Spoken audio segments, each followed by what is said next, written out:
E aí galera, aqui é o Rui, sejam bem-vindos a mais um vídeo desse canal. E hoje eu vou começar um quadro novo. O quadro de hoje é Melhorando Killers. Ele vai ter um foco maior em voltar em killers antigos que têm problemas reais ao invés de problemas de balanceamento. Por exemplo, seu kit já não funciona mais tão bem ou realmente já não funciona mais. É esse ponto que eu quero chegar. Então não espere ver killers que estão fracos nessa temporada, por exemplo. Que, né, na verdade que estão fracos há umas 4 ou 5 temporadas, né? Porque balanceamento pra killer é meio estranho. Diferente de sobreviventes, que é estável desde o lançamento, basicamente, do jogo. Desde a saída do beta. Então, pegue o seu banquinho, beba a sua água e venha comigo nessa. Como melhor começar com isso, se não com o Trapper? O Trapper ele foi o primeiro killer do jogo, literalmente e figurativamente. Ele está desde o beta, desde o pré-lançamento do jogo, desde a build inicial dentro do jogo. E ver o estado que ele está hoje é bem triste, na verdade. O maior problema do Trapper não é o seu poder em si, é como o jogo mudou em volta dele. Ele está datado. Esse é o problema, não importa quantos buffs você der nele. Você pode dar buffs o suficiente para tornar ele S-tier. Ele vai ainda continuar tendo esses problemas que ainda vão fazer a maioria das pessoas não quererem jogar com o Trapper. Pessoas que jogam Trapper é porque realmente gostam do personagem. Como eu, por exemplo, que eu adoro o Trapper. Então eu jogo com o Trapper mesmo sabendo que eu vou tomar um pau desagradável. E sei o que eu posso fazer. Pois bem, quais são os maiores problemas do Trapper atualmente? É a zero pressão de mapa, zero controle de seu poder e principalmente zero pressão para os sobreviventes. A única pressão que ele tem é os sobreviventes cometerem erros. Se os sobreviventes jogarem perfeitamente sem errar nada, eles vão sair pela porta da frente. Sem que o killer possa fazer nada. Porque se ele joga perfeito, se a gente joga perfeito também, ele vai sempre perder essa disputa. Então, a minha mudança é a visão criativa da Behavior. Então eu não vou chegar aqui e fazer um rework complexo, porque ela falou com a desculpa que pra mim não faz muito sentido, que ele é feito para jogadores novatos. Sendo que o jogador novato pode pegar lá e comprar um Demogorgon da vida, que ele ainda vai ser melhor que o jogo de Trapper, né? Porque, mas aparentemente isso é um impedimento da Behavior bufar o Trapper. Então, mantendo isso em mente, eu vou tentar desenvolver um pouco melhor o poder dele, para tornar ele mais viável, mais para cima da tier list, né? Quanto mais tempo você joga o jogo, mais viável ele se torna, ao invés de fazer o jogo completo nele. Então vamos começar com essas traps. O que eu faria? Bem, eu começaria fazendo certos addons Basic Kit, primeiramente para tornar o seu poder melhor. Segundamente, eu pegaria e adicionaria um efeito novo no poder dele. E por fim, uma nova variável do seu poder. Bem, então se prepara aí que eu vou começar pelas traps. Bem, começando pelos addons, né? Que eu faria Basic Kit, eu começo com a mola ensanguentada. O que ela faz é simplesmente fazer o sobrevivente se ferir sempre que ele desarmar uma trap do Trapper. Isso adiciona uma micro gameplay muito importante pro kit do personagem. E eu realmente não entendo como isso não é Basic Kit ainda, pois uma das maiores fraquezas que o Trapper tem é as suas traps não apresentarem risco nenhum se os sobreviventes souberem onde ela está. E como hoje é praticamente como se todos os sobreviventes tivessem com mente colmeia, se um vê, todos viram por causa de Discord, por causa de outras ferramentas que o próprio jogo tem, isso torna meio difícil as traps deles servirem de alguma coisa. E com isso, pelo menos, se alguém desarmar, você ganha alguma coisinha com isso, tornando seu poder útil mesmo quando ele falha. A próxima que eu torno Basic Kit é a armadilha de tensão. Essa daqui é uma bem pouco utilizada dentro do jogo, porém é justamente porque tem outras que são indispensáveis nesse boneco, mais do que porque ela é fraca. O que essa armadilha faz? Ela simplesmente faz sempre que os oponentes escapar por qualquer motivo, ela se rearma sozinha depois de 2 segundos. Isso cria um senso de menos.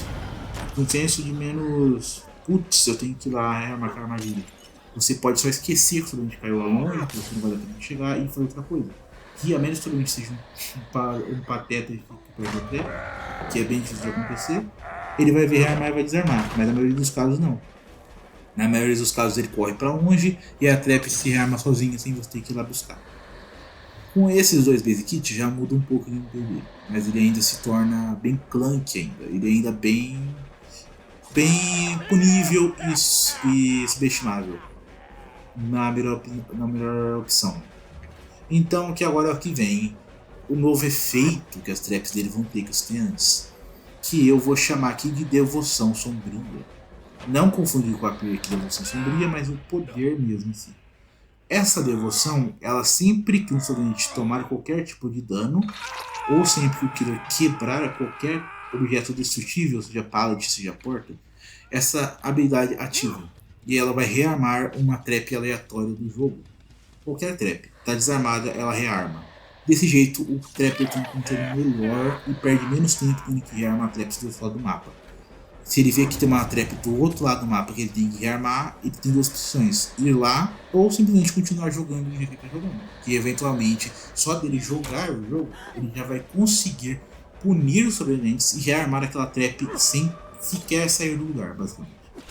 Sem cruzar mapas, sem nada. Desse jeito, um dos grandes problemas do trapper será resolvido e sem fazer um addon super forte de Basic Kit, que isso entraria em conflito com a nova instância que eu disse que vai ter. A nova instância em si, eu vou chamar de Ansiedade Brutal. Ela é ao pressionar do seu poder principal, você pode começar a correr com o Trapper. Não é tão rápido quanto outros personagens que correm e não é um dash. Dash é uma coisa, correr é outra.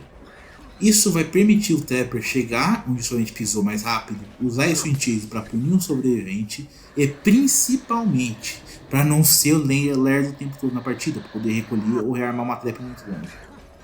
Porém, ele vem com suas restrições para não ser igual ao poder de outros killers e também para manter essa visão de simplicidade que a Behavior quer dele, que é ele não faz nada mais rápido além de correr. Ou seja, ele não quebra mais rápido, ele não pula mais rápido, ele não pega mais rápido. Ele não faz nada mais rápido além de correr. E ele também tem um tipo de estamina. Sempre que ele começa a correr, essa estamina começa a decair. E se ele para, ela volta a subir. Qualquer hit faz essa estamina zerar instantaneamente. Isso é para tornar ela bem menos spamável durante a partida e bem mais macro utilizada. Ou seja, isso vai ser uma ferramenta incrível na mão de quem sabe dominar ela e não na mão do jogador novato. E desse jeito, meio que o Trapper está numa posição incrivelmente boa para funcionar. Do melhor jeito possível. Ele se mantém simples, porém ele tem mecânicas que só conforme você for melhorando com ele que você vai perceber. Assim, zero conflito com o ideal da Behavior. Porque isso daqui vai criar cenários muito interessantes. Primeiro que agora sempre que o sobrevivente cair numa trap, você está tranquilo. Sempre que o sobrevivente desarmar uma trap, você está tranquilo. Sobrevivente vacilou, sobrevivente tomou hit, você arma uma trap lá do lado do mapa. E você não precisa ir lá. Sobrevivente vacilou de novo, você derrubou ele e já rearmou outra trap. Ou até a mesma, sobrevivente, já desarmaram ela. Você enganchou um game, rearmou uma trap aleatória. Você quebrou uma pallet, uma parede, rearmou uma trap. Eu preciso ir rápido lá, senão eu vou para o gerador, você vai correndo. O sobrevivente está numa dead zone, começa a correr e dá um tapa na orelha dele. Aí depois você persegue ele normal, porque até voltar o seu fôlego, provavelmente o loop já acabou. O cara caiu na trap lá longe, você pode ir correndo lá, tentar a sorte pra ver se pega ele no pulo do gato. Um loop que seria horrível, você pode usar o correr para pegar o cara. Mas, lembrando que isso não afeta pallets nem janelas, ou seja, ainda tem valor trazer esse tipo de perda. Desse jeito ele vai se tornar bem mais balanceado, bem mais importante para o jogo em si, porque ele não vai ser mais um killer totalmente esquecível, e principalmente ele vai ser útil. Agora ele vai ser um melhor defensor de totem, por exemplo.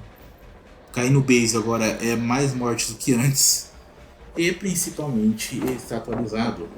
Veja, eu não buffei ele. Isso não é um buff, por assim falar. Ele é uma readaptação do poder de boneco antigo para a modernidade. É isso que eu fiz. Ele está mais moderno. Agora ele realmente é um killer de trap que ainda assim, mesmo sem traps, ele te ameaça podendo correr. Se você interagir com o poder dele, na maioria das vezes você vai ser punido por isso, mesmo que não seja uma punição tão grande como o mímico do Vecna, por exemplo. Bem, eu acho que é isso por agora, galerinha. Aproveitem a partida aí, se ela ainda estiver rolando, que eu creio que sim. Recolham seu banquinho e falou, galerinha. Tenha um bom vídeo.